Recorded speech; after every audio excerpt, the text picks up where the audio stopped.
आइसा institute में आपका स्वागत है। आइए बच्चों, मैं आपको जो है इसका दूसरा पार्ट समझाने जा रहा हूं। जो मैंने पहले पार्ट में आप लोगों को बताया था, कुछ टॉपिक बताए थे और मैंने आपको 6 युग बताया था। 6 युगों में जो है मानव इतिहास को बांटा था। इसमें मैं आपको मार्क्सवादी विचारधारा के बारे में समझाने जा रहा हूं। तो बच्चों देखो, आपको मैं बताऊं राजनीति की मार्क्सवादी विचारधारा।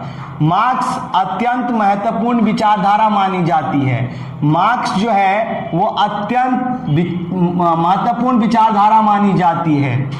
कार्ल मार्क्स और एंगल्स की रचनाओं पर आधारित है। किस पे? कार्ल मार्क्स और एंगल्स की रचनाओं पर आधारित है। मार्क्स के अनुसार राजनीति परिवर्तन भौतिक परिस्थितियों के कारण होता है। मार्क्स ने कहा कि जो राजनीति परिवर्तन होता है ना, वो भौतिक परिस्थितियों के कारण होता है। और भौतिक परिस्थिति क्या होता है? उत्पादन और वितरण प्रणाली। उत्पादन, जो चीज उगता है और उसको लोगों में बांटना, तो उसको कहते हैं उत्पादन और वितरण प्रणाली। तो भौतिक परिस्थिति के कारण जो है राजनीतिक परिवर्तन होता है, ऐसा मार्क्स ने कहा।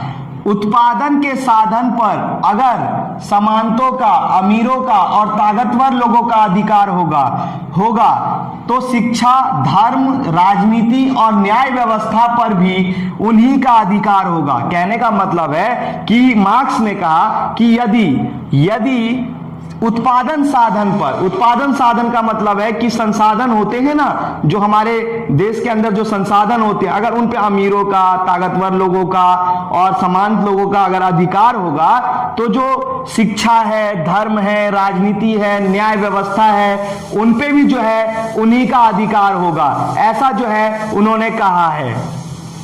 यदि उत्पादन के साधन पूंजीपतियों के हाथ में होंगे तो राजनीति और सांस्कृतिक जीवन भी उन्हीं के हाथ में होगा। ऐसा बोला गया है, यदि उत्पादन के साधन अगर पूंजीपति के हाथ में होगा, अगर बोला गया है कि अगर उत्पादन के साधन पूंजीपतियों के हाथ में होगा तो जो है राजनीति और सांस्कृतिक जीवन भी उन्हीं के हाथ में होगा। कहने का मतलब है, अगर पूंजीपतियों के हाथ में, अगर अमीरों के हाथ में अगर संसाधन चले जाएंगे तो जो पूंजीपति है, अमीर है, वो क्या करेंगे? गरीबों का शोषण करेंगे।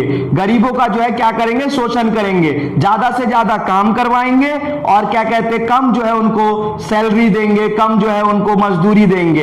इस वजह से जो है मार्क्स ने कहा है कि जो वितरण प्रणाली है, वितरण जो बांटना है संसाधन, वो बराबर बांटना है, अमीरों में भी और गरीबों में भी। ऐसा मार्क्स का कहना है राजनीति के बारे में। ठीक है बच्चों, तो मार्क्स ने यह बताया कि जो संसाधन है वो उसका वितरण जो है बराबर होना चाहिए, ना कि अमीरों के हाथ में, समान लोगों के हाथ में, पूंजीपतियों के हाथ में ज्यादा होना चाहिए। ऐसा जो है मार्क्स ने बताया कि जो संसाधन है उसका वितरण जो है क्या होना चाहिए? बराबर होना चाहिए।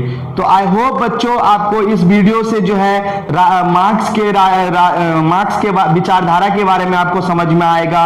और मैं नेक्स्ट पार्ट जो है आपको मार्क्स के बारे में ही बताऊंगा, वर्ग संघर्ष के बारे में, और उस टॉपिक को मैं आपको क्लियर करूंगा।